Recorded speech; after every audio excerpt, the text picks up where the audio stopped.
In 1953, Edward Ryerson founded a non-for-profit television station, WTTW Window to the World.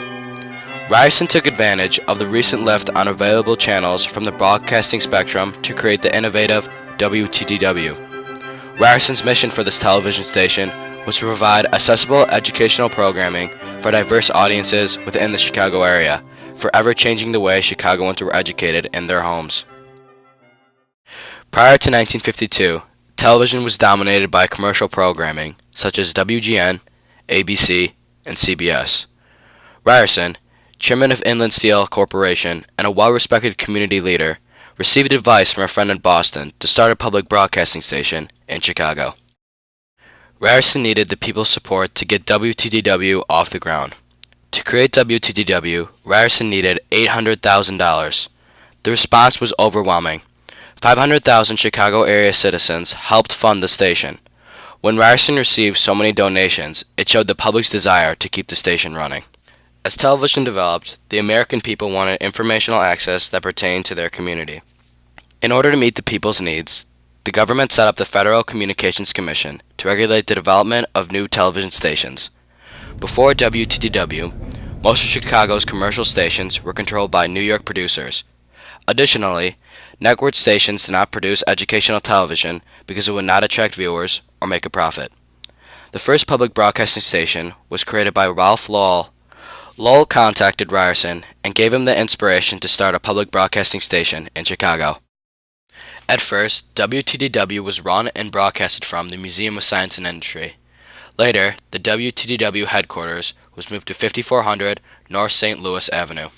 The primary purpose of the Chicago Educational Television Association in the operation of WTTW is to encourage the intellectual, cultural, spiritual growth of the community. Station with almost 1/3 donors. A television station which can be programmed from the finest collection of educational and cultural and scientific organizations anywhere. A television station which operates in a community with a population of over 2 million television receivers. And so it really is true that effective today, you in Chicago can boast that you have the finest and largest non-commercial educational television station of its type in the world. In 1956, John Taylor and his associates outlined a plan for a new educational program on WTTW. Their innovative plan was called the TV College, an extension of the junior colleges. The TV College started as an experiment to provide college-level education for those who could not attend full-time classes. Let's take a look at the formal aspects of what Channel 11 is doing. That is to say, televised education rather than educational television. Now, you and I know that the mounting tidal wave of students is really fantastic that's rolling through our schools these days. Students either had to be high school graduates or 21 years old. At first, 4 freshman-level classes were offered: biology, English, political, and social science. They're the equivalent of over 550 full-time freshmen taking this college course. Ask yourself how many classrooms they're using. They come into the 5 branches of the junior colleges twice during the semester, once for registration, 3 times during the semester, once for registration, once for midterm examinations, and once for their final exams. They aren't taking up any space other than that in anybody's building anytime. This course, for example, has over 1,400 people, averaging 2 courses apiece, 2 3-semester-hour courses apiece.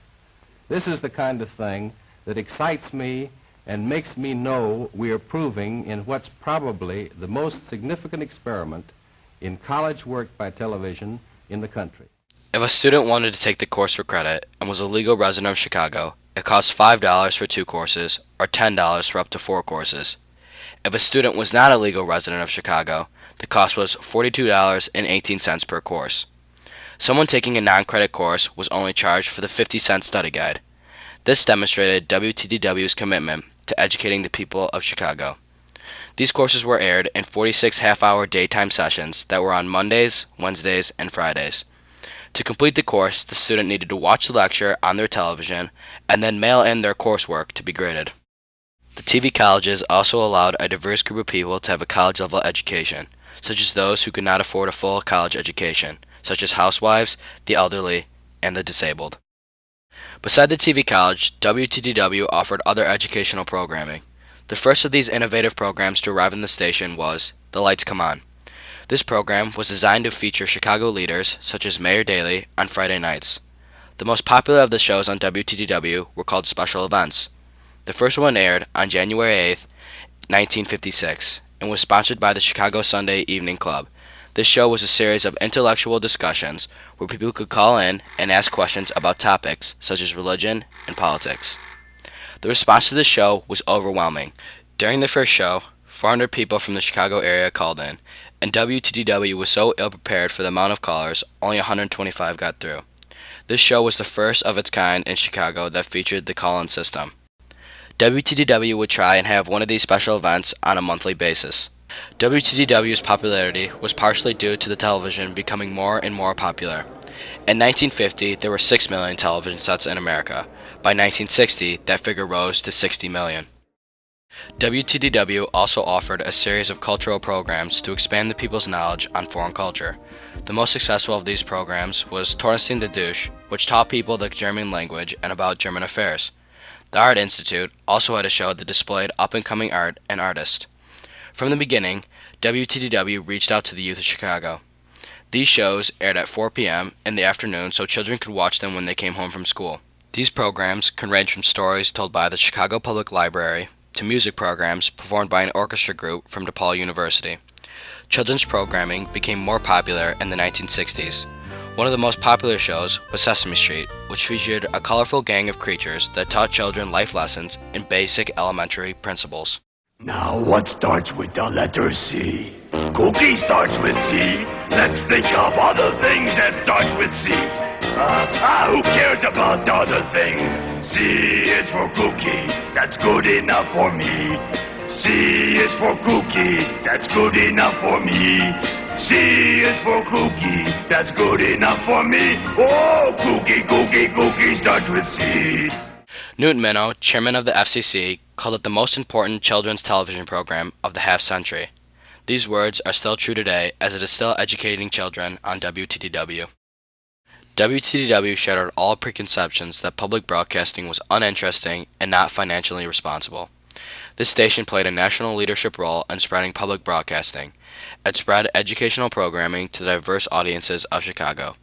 After 18 years, over 80,000 students enrolled officially for credit and 70,000 enrolled unofficially as non-credit students. WTTW's TV college experiment confirmed that junior college level courses could be taught effectively to the home audience, displayed by the statistic of a 75% retention rate. The TV college is still in existence today. It has moved to channel 20 WYCC. Today, WTTW reaches 2 million viewers a week. It is the most watched public broadcasting station in America. WTTW inspired the growth of using new technology as a medium for education. The TV college was the precursor to modern internet courses.